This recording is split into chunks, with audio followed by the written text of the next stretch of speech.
I see that shit. That shit Nah, is funny as I hell, saw bro. that. Yeah. That's So one the moral of the story is stay single. boy. Hey, the moral of the have story fun, is dog. Pippen ain't I have dead, fun. man. Pippen ain't dead. That's funny as shit. Pippen That's a ain't fact. dead. Hey, Pippen ain't dead. The hey, pad. Nah, did I'm y'all just hear playing. did y'all hear about Oh, J. Cole? no, what Yeah, he happened? got a new Wait, album what drop. finna drop? Nah, he got a new That album drop. nigga gonna average But 5.7 but points a he's game, gonna be playing in 2.1 the NBA rebound. Africa League.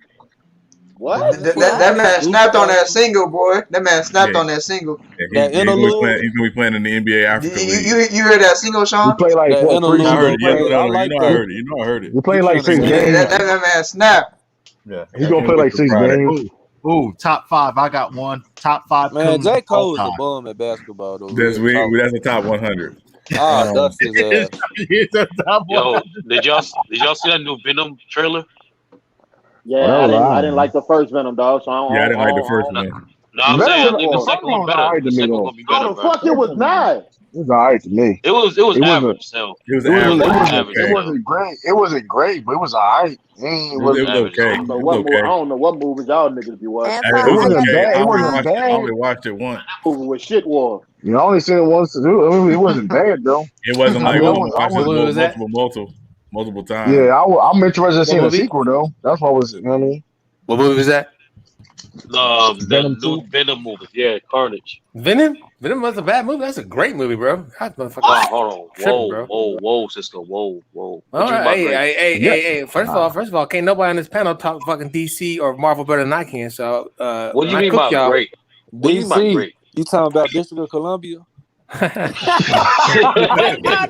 did not. You talking about the skating shoes? Hey, I can put all you motherfuckers on mute. Fuck y'all. Hey, Sean. I do have a top 5. Hey, let me run this by the panel. Top 5 disappointing movies. I'm gonna set this one up. Mortal Kombat. The new Mortal Kombat. No, we're not doing that. Hey, everybody, we're gonna go around the bend. We'll go around the bend. Can we be positive and let's give our top 5 Marvel movies, man? Be positive. Top 5 Marvel movies. I ain't even seen 5 Marvel movies. Part 2. This is great. This top 5 is great, Cisco. Coming to America Part 2. That's out. Yeah. Hey, you know what? Well, nah. You ain't missing nothing.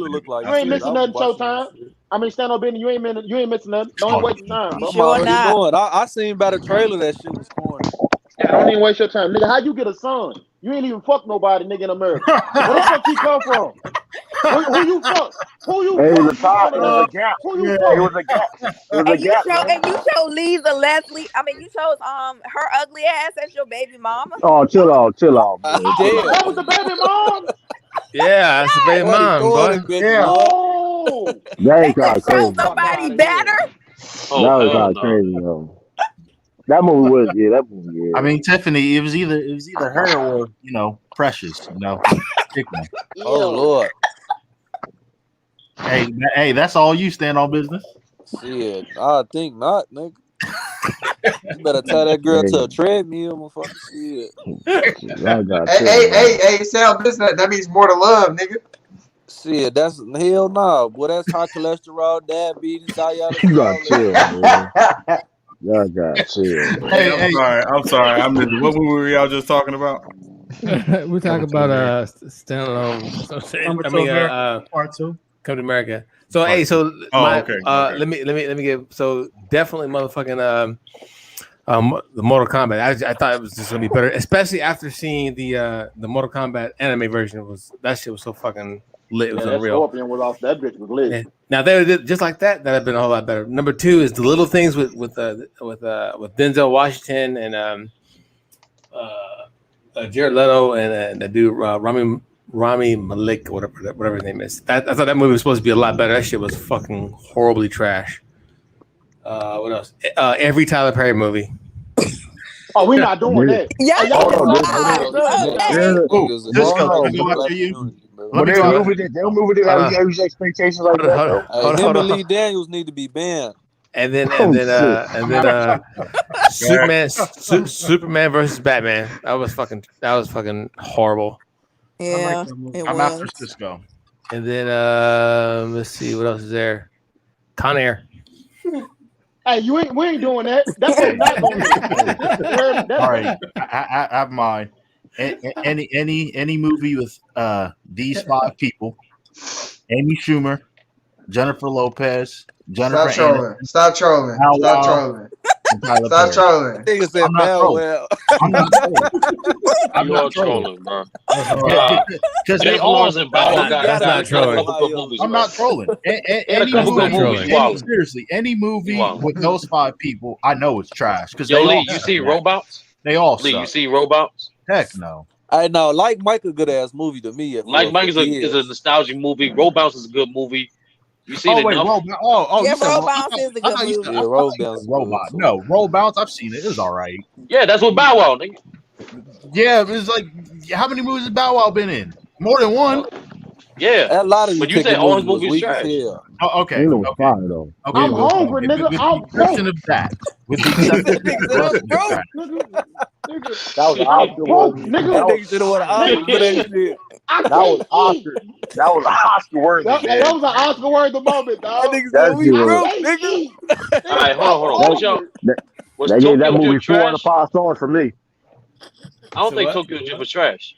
Well, It just Tokyo made no Drift sense. was shit water. Tokyo It Drift wasn't was trash. shit It just didn't water. make no sense. Shit water. How They made it. was They some made shit it. water? That's the definition of a trash movie, nigga. Nah, but they Yeah. made it make sense Nah. though later on though. They made Some it shit make did sense not later make sense on though. and still be a good movie. Hey, Sean, real Later quick. on that it did. doesn't make Later on sense. it did. No, but hold up. If you know, but how the story progressed, it did. You got to appreciate the movie a little bit more. I like the movie though, man. It was Hey, hey, Sean. Yeah. Hey, Sean, real quick. Man, I watched our video Friday, bro. We really did roast Kyle Kuzma for over an hour. That's sad. That's a Ali, damn after shame. what you said, I don't think you Ramen need to be noodle saying head ass anything. nigga. That nigga got finger waves in his shit. Shit crazy, Sit man. down somewhere. You notice they win when he don't but play. I got my top 5. I got my top 5. Go ahead, Yeah, Big that Sam. look Go like ahead. somebody auntie. Go All ahead. right. That Fantastic Four reboot with Michael B. Jordan. That shit was trash. Man, all them Oh, shits, yeah. all them shits was trash. That shit would do those things. Shit water. Yeah. Wait, what movie? Hey, have y'all heard? That shit Have would y'all do heard those the rumor? things. They talking about Michael B. Jordan probably be playing the Black Superman. Oh, That shit yeah. gonna be trash. There's a good chance that might come out. What, y'all don't like Michael B. Jordan? No. Yeah, I'm not I saying don't see a that. nigga playing I'm saying Superman, that though. movie was Man, trash. listen, I'm Wait, Big Sal, what's the name of the movie? That shit gonna be Wait, good. Big Sal, what's the His name of the best movie? It's called. performance was in The Wire. The name of it's Fantastic Four, but like the name was Fantastic Four, but like just type in Fantastic Four with Michael B. Jordan. That one. That shit's trash. So I'll take it. That shit was trash, boy. That I've shit never was seen trash. it. I've never seen it, so I'll take it. Big Sal, hold on. Let Big Sal get his list out, Garbage, please. man. All Go ahead, Big right, Sal. so Go ahead, bro. that one, the last Airbender live action, that shit was trash. Trash. That shit. I agree. The last what? Airbender. I ain't That never shit. even watched that shit. Don't do it. Don't do Damn, it. though, you gotta open your palate up, bro. No, I don't. Nigga, what I look like watching that Damn, bullshit? nigga. Coming to Open my to damn America palate 2. to that bullshit. Yeah. Come to America 2. Justice League. Even the Ryan Snyder remake, Justice League. Oh, I And- fucking totally agree with you on that shit. That's fucking. that's that's hey, fucking. hey, That's I ain't fucking gonna lie. I retarded, bro. watched You all can't. if you like, four hours of that if you like, goddamn if you like a sparkly glisten, Stephen That was shit, nothing. I That was watched all nothing. 4 hours of that motherfucker. Nothing was about that was sparkly, bro. That I was watched true all dark 4 side. hours, dog. Yeah. I don't know. Nobody in Apocalypse got shiny armor, but that You one. don't And, know what? I don't know nobody in sorry. Apocalypse that got shiny armor. Man, look here, dog. You got, man, that movie went hard, dog. And I watched all 4 hours of that bitch. nah, son. And I would say Wonder Woman. That shit was trash. Wonder Woman 84 is fucking horrible. Horrible. I Okay. thought the second. I thought the first one was very average, but I thought the second one they'll improve. They ain't do nothing. Yeah, They made it worse. and all you to had build to off do your to point. end the goddamn movie, I rescind my wish. Get the fuck out of here. Hey, and Big Sal. That made no sense. The problem is, the biggest problem I have with that movie is that they brought Jeff Johns on. Jeff Johns, the DC writer. He's the one that kind of restarted the New 52 reboot. So I was thoroughly surprised by how bad that movie was. Anti, what's your top 5 most disappointing movie? Hey, with Anti, you might as well say top 100. Mortal Kombat was my number 1, dog. That shit was some shit war.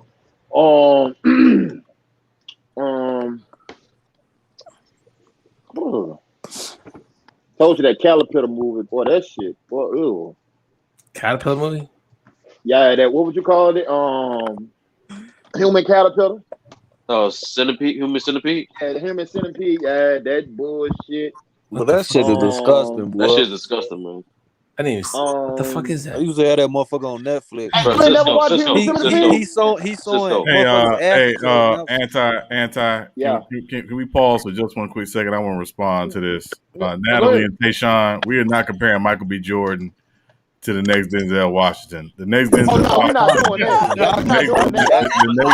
Denzel Washington That Tom Clancy movie is trash, dog. does not exist. And the Come on, man. Come on, that motherfucker. Hey, hold up.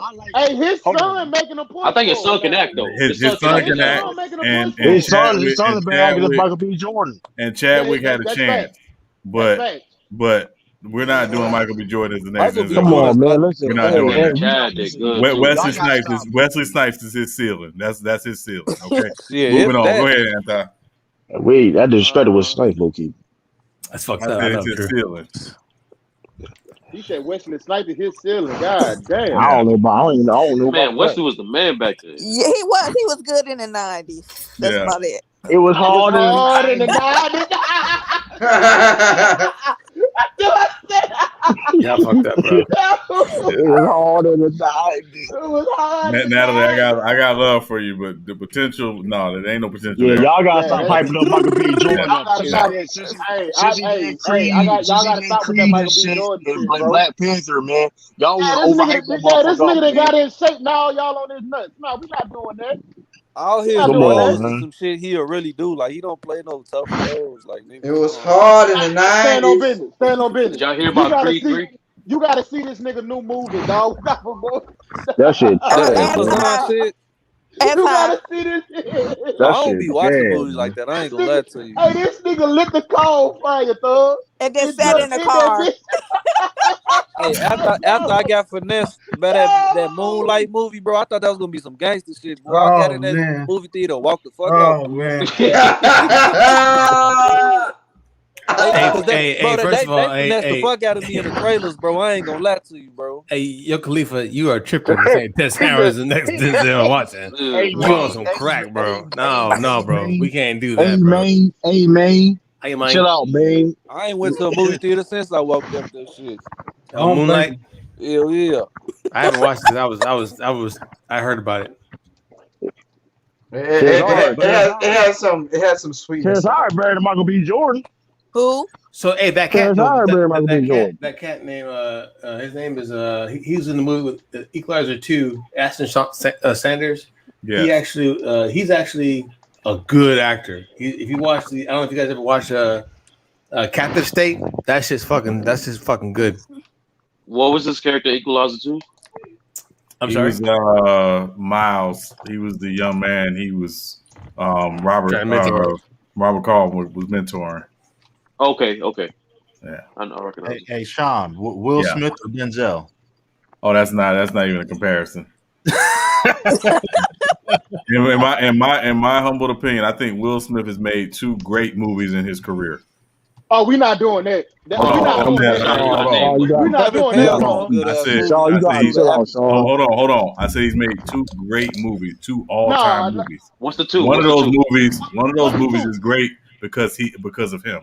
The other one is great because of the story. He's made good movies, but he's made 2 all-time great movies. I'm interested in seeing. Oh yeah, hold on. How many you got Denzel made all time? Independence Day is one of the movies, isn't it? No. I'm asking, what's the 2? The 2 is Ali and Pursuit of Happiness. I like 7 pounds too. 7 pounds? You ain't like 7 pounds? What? It's 7 pounds. I am legend. You bugging out, son. Hold on. It's good. It's not all time great. Bugging out for that. I am Legend is not an all-time great movie. Yeah, it's good, but that's no funny, bro. 5-star classic. What? RVD. Hey, can I respond to Brother Amari on this one? Brother Amari, the fact he said the usual suspects with their shitwater takes on movies. Number 1, of course, Anti, and number 2, Cisco. Well, first of all, Brother Amari, that's really fucked up. I thought that's borderline fucking rude, bro. I mean, Good, get back on the pedal, nigga. Yeah, I have. You kept a horse. Seriously. Yeah. Hey, He couldn't man. take it, man. He couldn't take it, man. That's because he's infatuated with fucking Tyler Perry. Oh, that's Oh, we ain't doing that. No, But like, do that. We're not gonna do that. Come on, man. Come We on. wasn't Tyler Perry. Yeah, We wasn't you know, you like you know you pissed off. You know you pissed off Brother Mark when he started cussing. Bro, I'm trying to tell you. Hey, Sean, listen, man. Sean, do you think Denzel is the greatest actor of all time? No, I think it's Al Pacino. I don't know who the greatest actor of all I time. can't- I I think can't- it's Al That's hell, Pacino. man. I think it's Al Pacino. But yeah, bro. Denzel's in my top 5, but I think it's Al Pacino. Hey, you don't have Terrence Howard in your top 5? Boy, shut up. Shut up. He underrated. Terrence Howard underrated though. Come on, Terrence man. Howard underrated. I got a though, drink, man. man. Terrence I Howard just is seen- not underrated. Hey, man, go get this water, Hey, man. man. He, but hold Sean, on. you ain't like 7 pounds though? Hold on. Hey, You know what's Black, wrong? man. So Big Side, to answer your question, I like 7 pounds. I don't think it's an all-time great movie. No, it's not. But it's a solid movie, but it's not an all-time great movie. I Am Legend, man. What's the shit when he was? I Am Legend is not an all-time great movie. That shit a classic. That shit a classic. When he choked it. Hold on, Sean. Sean, say you didn't cry. So you didn't cry when he choked that dog. When he choked his dog, man. Come on, man. It's very good, anti, but it's not.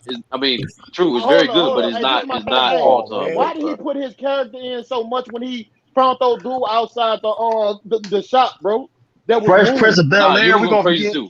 Nah, you'll go Why crazy. you don't want me, man? Why you don't want me, man? Come on, man. Come on, man. No, hold on. If you was there for years, Hey, and but some that nigga shit just was not moved, even good, you'll go bro. I crazy ain't gonna too. lie to you.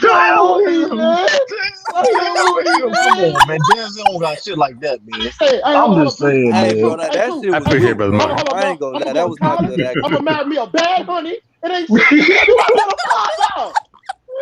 Listen, Denzel was you great. don't want Listen, me, man? Denzel is great though, but that scene right there, I don't think Denzel can top that scene with Will Smith. Man, that scene was weak as shit. Wow. Wait, hold on, you hold on. Hey, that's I'm my just five. Hold You on, talking hold about on, on Fresh Prince of Bel Air when that nigga got the hold on, brand? hold on. Time. You tripping, dog. Nah, Hold on, that shit hold was on. weak, bro. I ain't Y'all gonna lie. capping. Y'all capping too hard. Hold on. First of all, we can't compare a sitcom scene to movie scenes. It's not apples to apples. Yeah. shit. Will Smith can do both. He can do sitcom. He can do But comedy. here's what Will Man, Smith he can't be do. versatile, man. What he can't do is do stage, which Denzel does very well. That's a good point. That's so it's like it's even on that.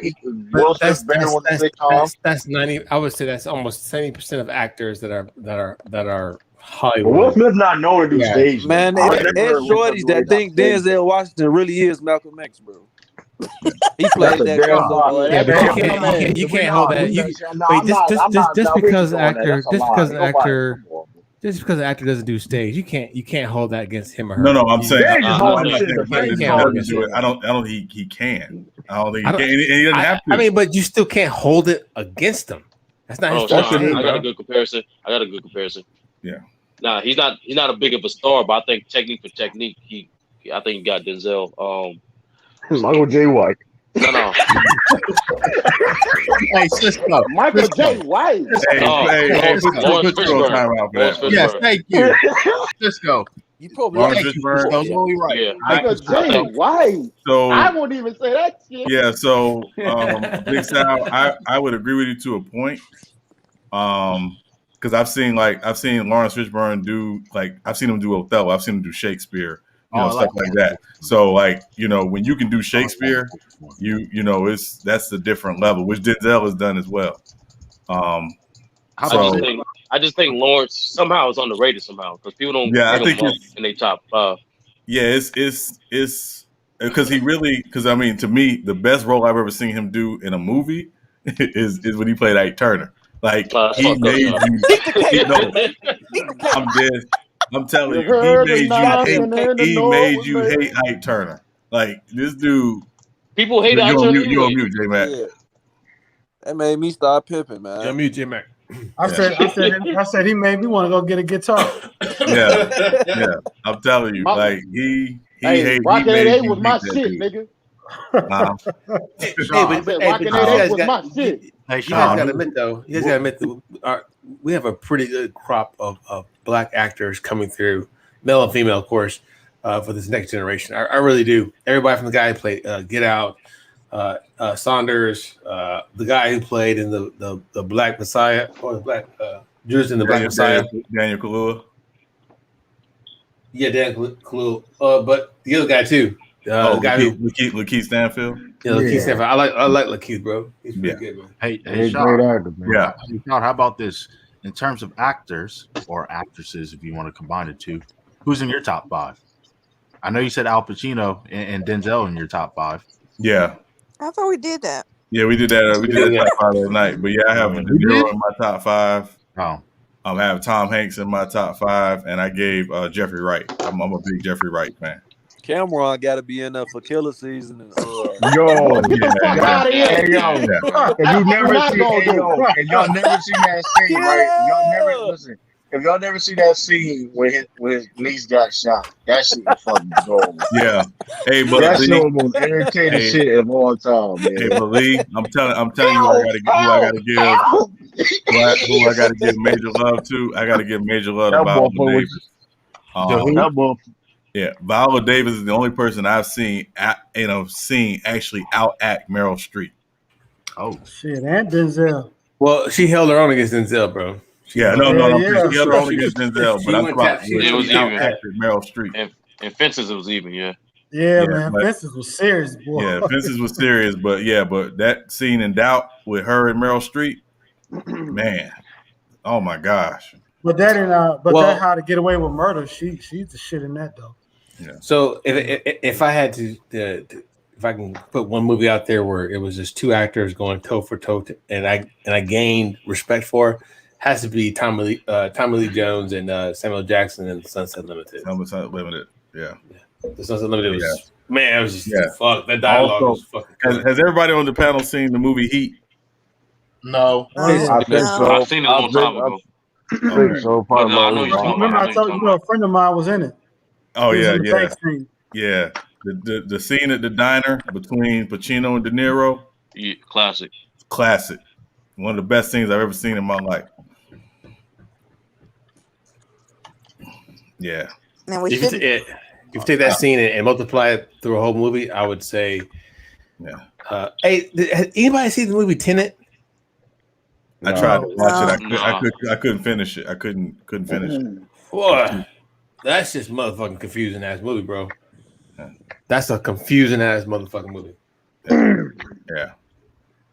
Yeah. See, I like that movie, Sharknado. That's just a classic. No, the fuck you don't. Yeah, no, you don't. You're lying. No, you don't. Hold on. Listen, Sharknado was entertaining to watch, man. It was so bad it was good. Wow, listen, it was so bad. Listen, y'all don't understand. It was so bad that it was good. Hey, I forgot what it's called, but it was a movie on Netflix where this wheel just running around killing motherfuckers, bro. That's funny as shit, dog. I gotta check that out. Did he say a wheel? A wheel. Yeah, it's actual wheel. And it was just killing motherfuckers, bro. That looks like it'll stop for 2 seconds and whoever it stops. Them sci-fi movies on Sci-Fi Channel, them shits be fucking hilarious. It'd be like giant cobra versus big rattlesnake. That should be fucking hilarious, though. They be having the craziest shit. Like y'all really wasting budgets on this goof ass. That should be funny. The best acting job I ever seen, man, had got to be Samuel L. Jackson. Before that whale ate him up, before that shark ate his ass up. What is it called? That was the best motivational speech I ever seen. They do that motherfucker dirty. Yeah, you love that. You know, it ain't no Samuel Jackson movie. That nigga don't yell. Hey, but have y'all ever thought that there was a movie you saw Samuel Jackson in that you felt like he should have got an Oscar consideration for? The Sunset Limited. Shit, he played that Django part well. That's true. He did. He played the fuck out of that. That motherfucker, we got shot in the kneecap. He said, "Please, Lord, let me kill this nigga." What's that cowboy? What's that shit called? What's the other? Oh, the Hateful Eight. Hateful Eight. Yeah, Hateful Eight was good. And he was good in my favorite. man. What about that movie? My favorite character was what about that movie? What about that movie? What about that movie with him and Bernie Mac? You Soul Man. Soul Man, your That shit was funny as hell. For me, Sean, I think Baby Mac, man. That's my nigga, Joe. Don't go to bed. You lucky he ain't come out here. Peter Mac, man. You feel me? Hey, yo, Samuel Jackson goaded, man. That Marcus. motherfucker. Samuel Jackson, You couldn't see. that man's goat. That man goat character because he can do anything. Man. What's the movie he did? What's the movie he was in a wheelchair? He had powers. He could what was his joint? What was that? Glass. Yeah. Mr. Glass. Hey, that Bernie and Samuel C. Bro, I fell in the motherfucking nuts. so hard. That's the only movie that's the only movie that caused me to fall on the floor laughing. Bro, I lost. When he said that, I fell on the floor, bro. I fell on the floor. I couldn't stop laughing. No, he did an excellent job in Mr. Glass. I never understood how a nigga that could barely even stay together could be so damn evil. Your possum face. Yeah, listen, Darren Hampton, Mo Better Blues. He wasn't Gator in Mo Better Blues. Gator is Jungle Fever. Man, Samuel Jackson played a crackhead to Nick Fury. Listen, he's the GOAT, man. Let's be good. He's the GOAT, man. Like, that nigga more classic. He the GOAT here. Like, shout out to Denzel, shout out to Sidney Poitier, shout out to Al Pacino. But you can't. He got range. That's range. That's Steph Curry half court. That's you can't beat that, man. He got it. Come on, man. We talking about Shaq. Do y'all think he that man was Shaft, Nick Fury, Hateful Eight. I'm tired of all these motherfuckers. That man was Nick. Man, he was a Jedi. He was a Jedi too. That man was a. Listen, he was the only black Jedi. He the GOAT. He the GOAT. He had listen. He was a Jedi, really? Yeah. Shout out to Denzel was great. Al Pacino, all them. Listen, they can't see. He was the only black Jedi. They can't see Samuel Jackson. Mace Windu. That man played Mace. Come on, yo. Y'all. I don't like the fact that Mace Windu was the only one that had a purple light. I said the same thing, Big Sal. That shit was motherfucking. That shit was stereotypical. Black dude was some great. A soul singer. Yo, this boy cold. That boy cold, man. Listen, man. Samurai. That man smoked his tea. That man smoked the TV to get directions to the event. Man, come on, man. This motherfucker, this dude is a legend, man. He played a white dude. He played a white dude. Hey, man, listen, man. Him, Morgan Freeman too, dog. Come on, we got to get Morgan Freeman. Hey, hold on, Anti. Have y'all ever seen this movie called Street Smarts? No. Nah. I heard of it. This movie is with Christopher Reeve and Morgan Freeman, and Morgan Freeman plays a pimp. What?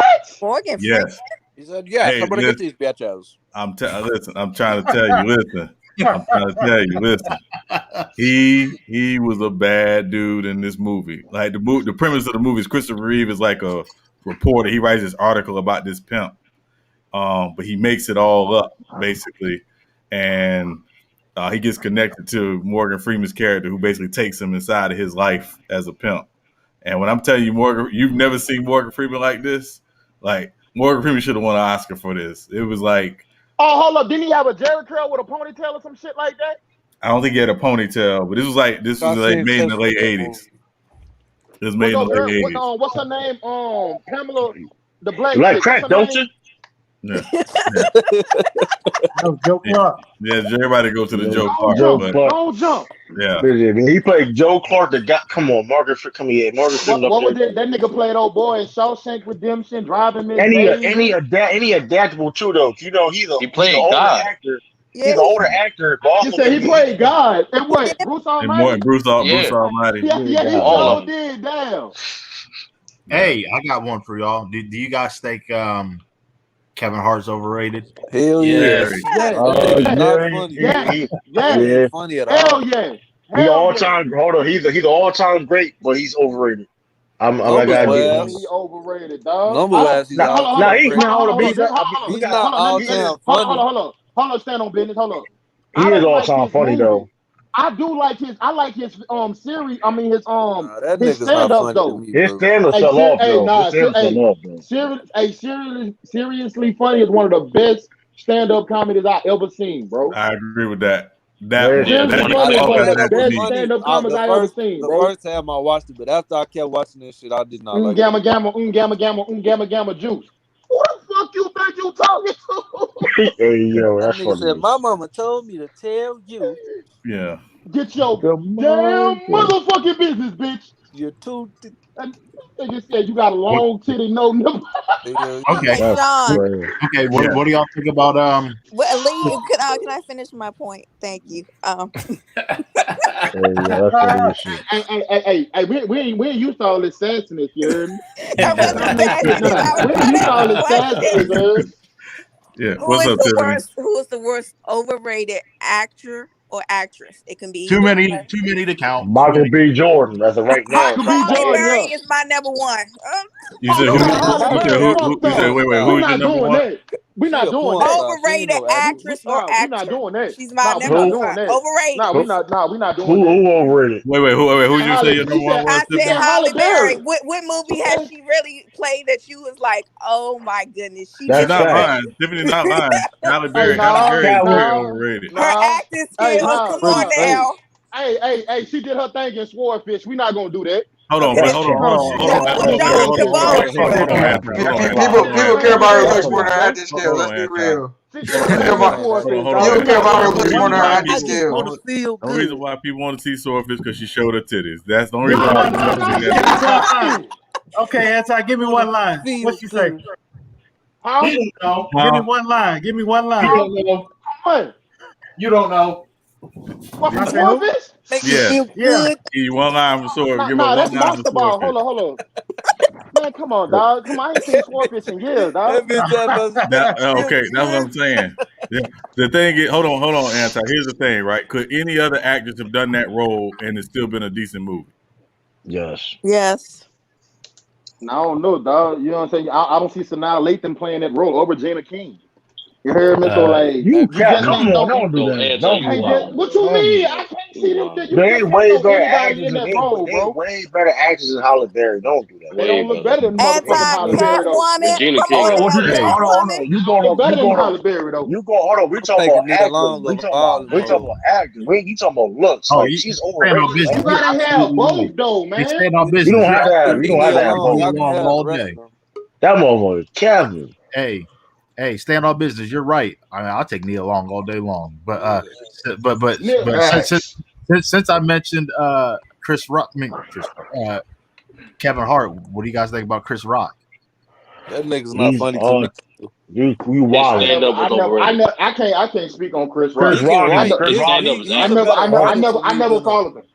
Chris Rock is a funny dude. He's a better writer. That nigga's not. He's more funny on TV and movies than opposed on stage. I disagree. His movies traditionally are trash. They are trash. In terms of his funny, his stand-up is unorthodox. His stand-up. Hold up. You know what? I'm not gonna lie though, Sean. He shocked me in one movie. He did an action movie with the dude that played Hannibal. Well, his stepbrother died and he was a spy. That one. That's Bad He Company. shocked me in it. Yeah, he shocked me. How much is one reel? Yeah.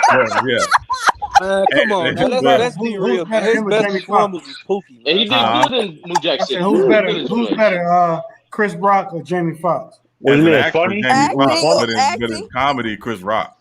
Yes, comedy is. I don't even look at Jamie Foxx as no funny man. He's funny as hell. I like his stand-up's not funny though. I like Bernie. I never looked at him as a comedian, dog. He's an entertainer. He's not a comedian. So, out of the three people, out of the three guys I just mentioned, well, I think I mentioned two. No, I mentioned three. No, I mentioned two. What about Dave Chappelle? Go. That's the GOAT. He's a great writer. He's the greatest comedy writer of all time. Dave Chappelle as a stand-up is the closest thing we've gotten to Richard Pryor. That's the GOAT right there. I didn't see Richard Pryor. And you know I'm going to count him because where he's from. Hey, hold on. Where's he from, Tiff? He's from DC. Thank you. No, he's not. No, Yes, he's not. he is. He went No, to. he's not. Yes, he is. No, he's not. He's from Yes, he Maryland. is. He's from Look at Maryland. light skin behind. Yes, he is. He's That man from rep Maryland. DC though. He rep DC though. He's Man, from you Maryland. can tell. Yes, You can he tell by his is. voice he ain't from no damn DC. He is He's from from Maryland. DC. He went to Duke Why- hey, Ellington. He's from He DC. rep. Have you seen? Have you He seen? rep Have you DC seen? though. He does. Have He you does seen? rep DC. Have you What are seen his talking- comedy? Have you seen his comedy? Yes, I have seen. Look at Where me. he, wait, where he admits he's not from DC. That comedy special. He's from DC. So He rep. Dave grew up in Silver Spring, right outside of DC. Oh, Yeah. he doing that? Then no, I don't claim him. Then you're not gonna do He's that. not DC. He I sure mean, not. he's Silver Spring, I Maryland. don't claim anybody in Maryland. Silver Springs, dude. He's from Silver Springs. He grew admitted up that in shit on his last. I know. We all know Sean's favorite stand-up comedian. Though. My fingers near the button, Lee. My fingers near the button. That's right, 2 never fingers. mind. Go ahead, Lee. Go ahead, try it. Let's see what happens. I'm gonna sit this one out. All right. Hey, This how I know Dave Chappelle a GOAT, dog. This man did I think a 30-minute stand-up comedy, bro, where he basically sat on stage and he talked. But he didn't tell a joke, but he take his real life stories and he tell you the shit, but he makes it funny, but he make it interesting at the same time. He told the story about what happened with him and Netflix on his special, bro. Hey, can we block? Hey, can we block Mac Def? Did you hear what he just? Did you see what he just said? He mentioned Sinbad. Hey,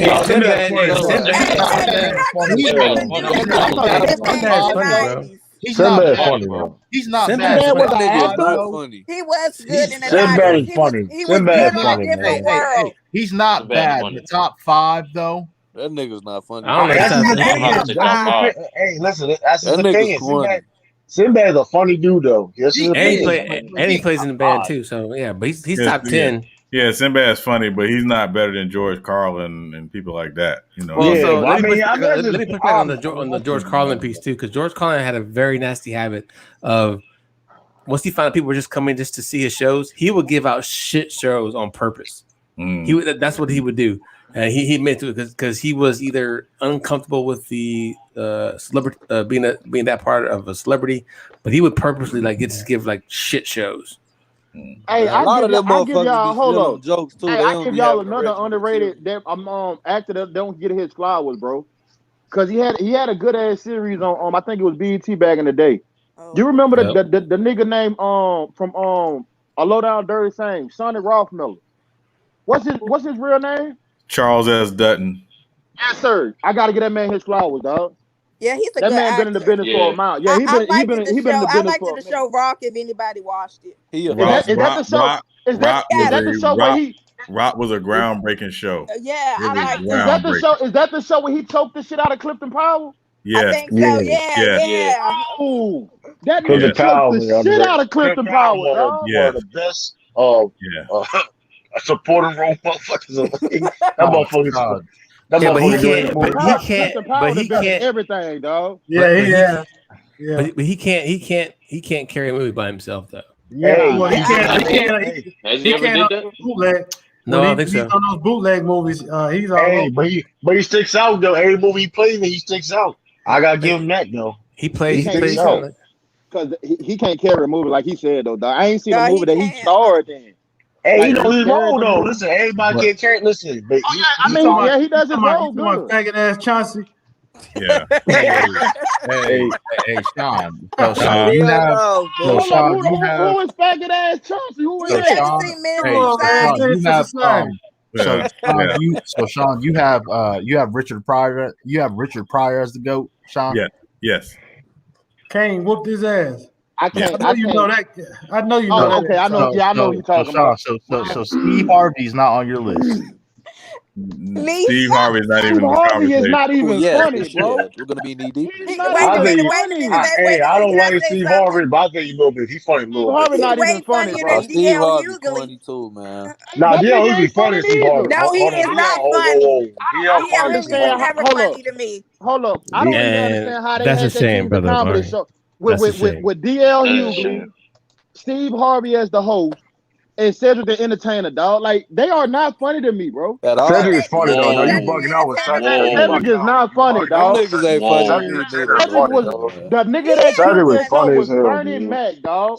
Everybody Okay, nobody let's get hold what it nobody is. denying that, but Cedric was still he was the So second funniest. You know what I mean? Cedric was shit water, man. So what it is, anti is the three of them, and I'm talking about DL, Cedric, and Bernie. They're all very different comedians, right? DL obviously is more of a with DL Hughley. DL Hughley is a punchline comedian. He could hit you with a quick punchline, and then he's gonna mess with the audience. Cedric Entertainer is that dude next door, that funny uncle. He's that every man's comedian. Like that's his type of funny. Everybody's not gonna find that funny, but if you know a guy who's like that next door dude who's just that's Cedric Entertainer. That so you can put Cedric the Entertainer and Omar. What's his name? But to say they was the kings of comedy, though, dog. No, I mean, Cedric is funny, dude. It is a name, but Cedric got that respect. Cedric is a funny dude. He is a funny dude. I don't think he should have been on there, dog. Hey, who's the guy? Who's the guy that light skinned brother? Fuck, he played All About the Benjamins. Mike Epps. So he not even funny to me, dog. Boy, you Come on, you Mike Epps. I never thought Mike Epps was funny, bro. I would put Mike Epps and Cedric Entertainer in the same boat.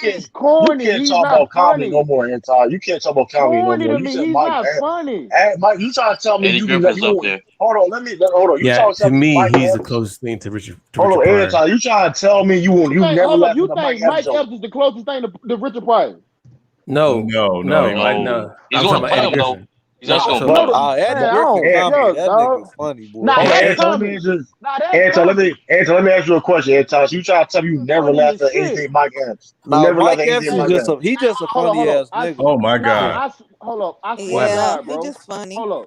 He corny. He's not funny. So you trying to tell me you never laughed at anything Mike Epps? I ain't saying. Hold up. I ain't saying I never laughed at, but he's corny to me. He's not funny. Anti, let me ask you a question. Have you ever seen Come Mike on, Epps in man. person? No. So I can tell you, if you ever see him in person, it's going to be different than watching him on video. Because in person, I've never seen. I saw him at the Improv probably like 15 years ago, and we was up front. And this dude understands how to get an audience to laugh. He fills the room better than a lot of comedians I've seen in person, because he just gets it. He knows what to do to make you laugh. Snatch that pussy back. It's a different type of dude, man. You will never find boom boom boom. That nigga said you don't see dreams, dog. That's corny though. Come, Anton, you don't know anything about comedy, All dude. right, cool. But your hold up, you commentary just said horrible, you man. just said a nigga I fuck with heavy, Eddie Griffin. That nigga is hilarious, nigga. Yeah, Eddie Griffin to me. Eddie Griffin. I like Eddie Griffin. That Michael Jackson, that Michael Jackson shit, boy. That shit. Nigga said when he was playing King Kong, where's my white bitch? Where's my white bitch? even what you call it? Even Richard Pryor gave special dedication to Eddie Griffin. Cool with it, dog. Hey man, we forgive Cat Williams, man. I don't like Cat Williams. Cat Williams, he's I the thought same it was jokes. only me. He was never funny to me, dog. Yeah, he's the same jokes every time, bro. Funny to me, dog. I couldn't stand Cat Williams. He was trash to me. I liked him a while and out. I was just about to say that. I like him a while and out more than anything. Nah, that nigga I was just about to say that. funny as shit, boy. I was just about to say that. Poor little right out of my Tank. mouth. He said, poor little Tank. That nigga said, if you do not do what he tell you to do at 3 o'clock, we'll cut off his head. American Hustle Pimp Chronicles, man. Yo, That shit wasn't that funny to me, dog. When he played in Atlanta, you seen when he was in Atlanta? That shit was hilarious, man. That shit. If you see the one where he's in Jacksonville, he's in Jacksonville. When he's talking about Jacksonville, if y'all have ever been to Jacksonville, I went to high school in Jacksonville. He's spot on with everything he's saying about Jacksonville. It's like Cat Williams is a smart dude, man. He's a smart dude. Like, you know, like I said, know the crowd. He knows, like Like he knows how to get the crowd. He knows how to get you. Yo, we were playing soccer in the hood. I was crying. Like if he was coming, he just thinks that just when How you let a 13-year-old whoop your ass like that, dog? That would make that's why Cat Williams is funny. Like you just randomly listen. I'm in the project. We're gonna play some Let a soccer. 13-year-old whoop your ass like that, man. Nah, that shit was Claim you good. used to be in Sean, the I have army, a dog. question. Come on, bro. Yes. I want everybody's opinion. Do you think Tiffany Haddish is funny? Because Hell No. Hell no. I don't know where the praise is coming She's from. a Like, stereotypical. She's like a stereotypical. Like she's like a stereotypical. Like she's a caricature, bro. Like that's yeah, all she she is, dog. Like, She's a like, caricature, and bro. like you did like a girls cartoon. Like you did a girls cartoon she was making just fun of like. nasty. Yeah. Like she just. I don't know, man. That's Like why they pushing her. Hey, Big Head 9044. What high school you went to? First of all, change that name, fam. Yeah, big hit. I don't. Big Yeah, Head I don't, 9904. that What the sounds fuck? kind of. Yeah, she's. Yeah, that's kind of. Yeah, no, Tiffany, she's not funny. She's not funny. okay, I just thought it was me. You know, everybody. I tell you No. a female. I tell you a female that's hilarious. Lunel. Oh, Lunel, she's funny. Lunel is hilarious, dog. Yeah, she's good. Yeah, she was good in that movie, School Dance with Cat Williams. No, That shit funny. Yeah. That baby got that Samoa's one. That's funny too. That baby got an 800 check. he said that is a Slavic baby. Yeah, that baby got a credit score of 790 right now. That baby. Shit, that baby is light skinned. That baby. Yo, that ain't I hope to work for you one day when I get out of jail, sir. Thank you. I don't give a fuck, man.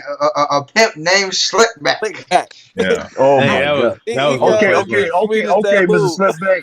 Okay, Mr. Slipback. No, a pimp. No, it's a pimp named Slickback. Tribe Called Quest. That's it all in one thing. That nigga said homies over hoes. He said, nigga, that sound like some gay shit. To me. I put a lot of things over hoes. Money. Yeah. Turkey sandwich with tomatoes. Absolutely. Hey, yo, that boy. Hey, I would. There's only 2 episodes. There's 3 episodes I wish they didn't do. One was 4. That Catcher Freeman crap. 1. You said you wish they hadn't done that? Yeah, 4 of them. The Catcher Freeman, I don't know why. Catcher Freeman, that reality show with Uncle Ruckus. The one with, that was crazy. The one with Tyler Perry, that one mocking Tyler Perry. No, that's the best one. That's the best one. Of course. And then, the best one. The best one to me is the Booty Warrior, nigga. No, I was just about to say. That's the best episode, That's the best episode. The best one is when they. That's the best episode to you, nigga. The best one is when they talk about best shooter. I wish they never made that. I'm a warrior. I hated that. I'm a wall. Hey, Chris Hansen. I know who you are, Chris Hansen. But see, I call you Chris Hansen. That was crazy. All the time. All right, enough. I like to show you, so you come in and bringing them cameras. It don't make me no difference. Enough. So I like you. And I want you. We do this easier with a hallway. The choice is yours. That was a funny episode ever, The Freedom Riders, bro. Hey, yo, I was sad when they killed Bushido Brown. I was sad when that autistic nigga dropped 30 on Riley here, but the Raleigh basketball episode was funny too, man. The Raleigh basketball episode was real funny. It's real funny. Yo, when he started selling candy, when he started on the candy bars. Oh, the fundraiser. That scene in that hotel. That's one of the funniest things I've ever seen in my life. He's like, oh wait. Maybe this is a movie. Yeah. Hey, Sean, that Uncle Ruckus reality show when they're at Foot Locker. What's it all? LeBron James, Allen Iverson. Give me some Mr. Pete Maravich.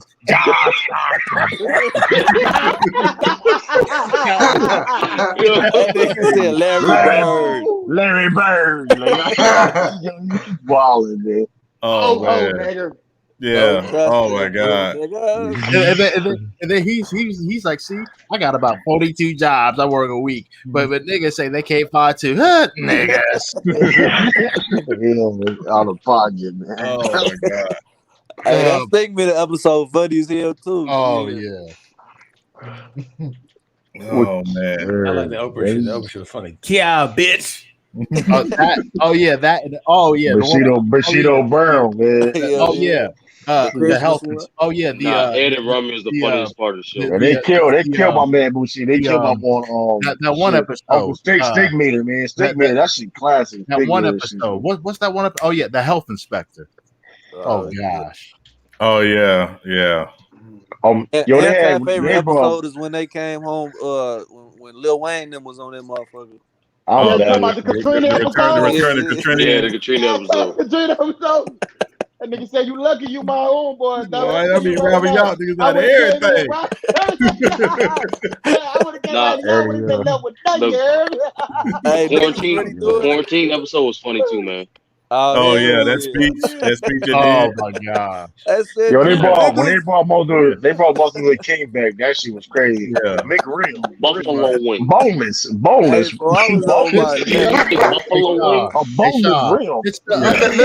the episode with Usher and that bitch with at the restaurant? That nigga said, I wouldn't let us have an amigo. It's the ugliest word in the human language, but that's what I see now. Niggas. You niggas. Yo. He's about. And now I'd like to talk about soul playing. That man on Gruggy talking about the opposite of Michael Jackson shit. Hey, Aaron McGruder ass a genius, boy. Yo, Anton. The niggas love to be late. Yo, Anton, did you watch Black Dynamite yet? Nah, I ain't watching Black Dynamite. Black Dynamite yet? Anton, you got to watch that movie. You got to watch the movie Black Dynamite. I'm ahead too, bro. Yeah. I've never seen it. You watch it, Lee. There's a lot of things I've never watched. Nah, just watch it. I promise you. J Mac will tell you. J Mac, I was the one who told you about Black Dynamite. I don't remember. Probably, yeah, it probably was. Was that with Michael J. White? Yeah. That shit funny as hell. Oh, okay. Yeah. It's retarded. It's very retarded. It's a parody of them 70s blaxploitation. Yeah. But it's the actual story. Yeah. And they shoot it just like those movies. Hey, but they got one of the best scenes I ever seen in the movie. Oh my gosh. One of the funniest, best scenes I've ever seen. At the diner. Oh my God. Yeah, that shit there was. Hey, Sean, you fell on the floor laughing? You fell on the floor. Oh man, listen, I was dying. I was really dying when I first saw that. I was like, this is crazy. This. I like that scene with Bullhorn when he was in the pool hall. Hit the wrong dude. He's like, oh nah, what? And then they cut it to a completely different person. Yeah. So back then, Big Sal, they didn't have big budgets, so they couldn't really reshoot a lot of stuff. So they would bring in stuntmen literally, and the stuntman would look nothing like the actor, and they would never cut it right. So you could see the actual stuntman that didn't look like the actor in the movie. Like it was it was nothing, you know. Damn. Yeah. It was unless you was Dolomite. Dolomite. Yeah. He was one of the only ones really doing his own shit. Them movies saved Hollywood though. Shit. Yeah, they did. I mean, growing up, everybody I knew had the Mac. Yeah. I must have watched the Mac 500 times. Yeah, and so like that was the other thing too. Like those movies didn't have continuity because the writing was so suspect. It was just so this movie pays homage to those movies, but it does it exactly like those movies. Like you'll see the boom mic in the shot, or you ain't supposed to see the boom mic, like because those movies that's how they were shot. Or you'll see like the other character mouthing what the person's saying. They ain't supposed. They don't know how to act because they ain't use real actors. Like it's just craziness. Shout out to JD Revenge, man. Y'all ever seen JD Revenge? That shit's fun. Oh hell yeah! That's some crazy. That motherfucker's a cold piece of work. Who played that? And who actor who played that? Yo, that joke was that's one of the hardest scenes. Oh, not my man. I gotta give it to Richard Pryor and the Mac, man. Oh yeah, That motherfucker said, That cop yo. told him to run. He was like, "No, Yeah, that shit was no, crazy. I ain't running because I ain't no damn track star." Hey, yo. That nigga said you ain't no pimp. You a rest haven for hoes. Yo, when that JD Revenge though, yeah, that's what Mac. That JD Revenge though, he was like, "You better go get him." But how comfortable he was in somebody else's house was insane. The comfortability he was, he didn't give a damn about shit. But somebody, I had a question. Like, somebody, if you was you, if you would came to see a house like that and somebody like that, what would you do? Like somebody that comfortable, like what would you do? Like. Hey, anybody on this panel seen? Has everybody on this panel seen Cooley? Yes, one of my favorite 70 movies. Yeah, that's a classic. I was sad about the ending. I wish it could have ended better. That's the only thing. That's typical. That's a real life though. Niggas be down over stupid shit. Wiz Khalifa and Snoop Dogg's movie. What's the name That's of the it? weakest. Mac doesn't go to high school. Yeah. That trash ass movie. Living young and wild. That movie was worse than The Wash. Hell yeah. The Wash was horrible, man. I kind of like The Wash though. I kind of like it was a little bit funny. True, you said Anaconda was a classic, so of course you would say that. True. You said Anaconda was a classic. This nigga like 8-legged freaks. Yeah. We not what I said was a classic. Anaconda was a classic. Anaconda was for what it was. For Hold up. Name me Anaconda movie better. That's all I'm gonna say. So we ain't talking about Tyler Perry. But we first of all, both of them suck. And the you cannot name you don't have any takes on anybody saying anything about a fucking bad movie with your fucking movie takes. Shit. Hold on. First of all, what movie have I said was trash that wasn't trash, sir? Like we can go back in time, but I'm pretty sure we can find at least 15 of them. Take your ass back in time, then. At least 15 of them. I mean, you and your Con Air take alone just it puts you. Con Air is the shit. What you talking about? about? Nah, you don't do that. See, this is all my problem. This is why I'm a problem. You can't sit there and clown me for saying Anaconda classic, but then sit there and praise Con Air like it was a Con Air is better than Anaconda, dog. That's Anaconda is a trash ass movie, bro. That's debatable. I like both, but that's debatable. No, Anaconda was trash. Debatable. Virus, listen, goddamn virus, nigga. Y'all gotta watch Anaconda again. No, true. What it is? No, true. What it is? Maybe I was last time I seen you was I was younger, but you try to bring up a movie that's one of your personal things that you like. That is last time I seen you, I was young, man. Like that bullshit. Last time I seen you, I was real young, man. Listen, man, I'm gonna watch it again, man. See if I'm tripping. Man. Ain't no way I waste my time watching. I'll watch it again, nigga. Yeah. Hold on, don't tell me. Hold on, I know y'all saw that movie. That first came out, y'all saw that joint though. It's 2021. Don't go back and watch that shit. Hey, can I ask one question? Can I ask one question, y'all? Yeah. Can I ask a question? Was there a movie that y'all didn't think was gonna be funny before you watched it, and you watched it and you realized how funny it was? Hangover. The first one, yeah. Hangover is not funny to me, dog. Come on, X. Come on, that's dog. take number 30.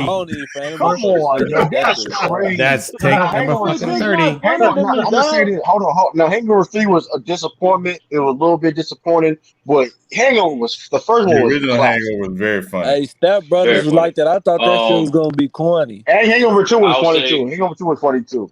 I'll say about last night. Which movie did y'all? About last night? About last night, yeah, with Kevin Hart joint. I ain't think it would be funny. That's a remake of an 80s movie, but yeah. I tell you one for me would be actually two of them would be the 40-Year-Old Virgin and fucking Tropic Thunder. Hey, that's top 5 funniest. 40-Year-Old Virgin, funny as shit.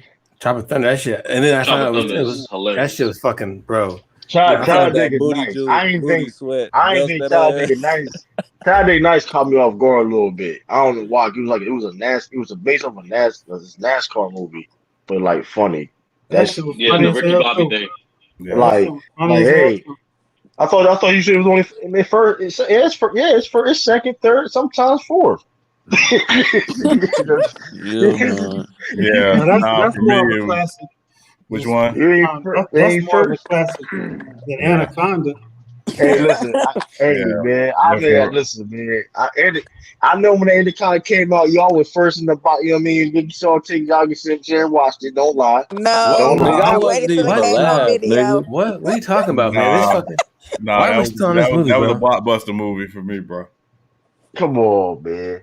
And I don't like snakes, so it's hard for me to watch movies. See, hold on. See, you don't like snakes, but any movie. But I only watch it. I predator only and watch it for shit, the first 10 minutes of the movie. It's not Why no J-Lo classic. stand up and answer the door? That's fucked up. Hey, mine is Meet the Parents, man. I did not think Meet the Parents was gonna be that funny when I first saw it. Meet the Parents. Yeah. Oh, did y'all see The Family on Netflix? Which one? Who? The Family. It's Robert De Niro. He's he played a snitch, but like that shit is funny. That's I know you're talking about. He played. That was with Michelle Pfeiffer too, I think. Yeah. I saw it. Yeah, it's okay. It was good, but it was funny. I didn't expect it to be that funny. Yeah. Yeah. Okay. Yeah, time to go. I got to work in the morning. Yeah, definitely. Gotta get ready to wrap. Hey, man, listen, man, we want to thank everybody for Dev, you got to chill, man. joining us. Glad the panel was able to stay full tonight, so Mac Def couldn't come on here capping. But yeah, we'll be on Wednesday for our next live stream, of course. Yeah, man. Again, if you haven't, and if you want to donate, we are on Cash App. We do have a Cash App now, so feel free to hit the Cash App. Again, appreciate everyone who supported. But yeah, that is our Cash App if you want to support. But yeah, we're back on Wednesday at 8 p.m. for our next live stream. Cisco, J-Mac, y'all got anything? You know the deal. Be safe out there, y'all. Yes, you know the deal. Be safe and treat each other with respect, please. Right, unless they cap and then kill them. What's up, man? Hey, Sean, Cash App me $10,000. Yeah, I will do that for you, Lee, on the 32nd. 32nd of the month. So. He's gone. Don't worry about it. He's having technical difficulties for the rest of the night. Yeah. So yeah, but again, just want to say appreciate everybody for joining us, man. Thank you for subscribing. Thank you for Facebook likes. Appreciate it. Yeah, and again, if you want to follow us on social media, we are all on social media. U3 Sports Talk at Instagram, Twitter, Facebook, and Twitch. And also, you can follow us on our individual social medias, but I'm not going to give all those out. You cannot. Fuck y'all. Yeah. Yeah. If you want to follow people individually, it ain't that serious, but whatever. Yeah. So, so the kid, we'll be back on Wednesday night at 8. Hey yo. Yeah. Yeah. So, anybody got anything else from the panel? Yeah, man. Free my nigga R. Kelly, man. He ain't doing it. We're not doing that. We're not doing that. Hey, I don't care if he gets out. I got 25 years of music from him, so I'm cool. So he can stay there all day for all I care. I'm good. Yeah. So, again, appreciate everybody for joining, man. For on behalf of Cisco and J Mac, I'm Sean from U3 Sports Talk. We are out. We'll see y'all Wednesday. Anaconda 2021. Good night. Hell no.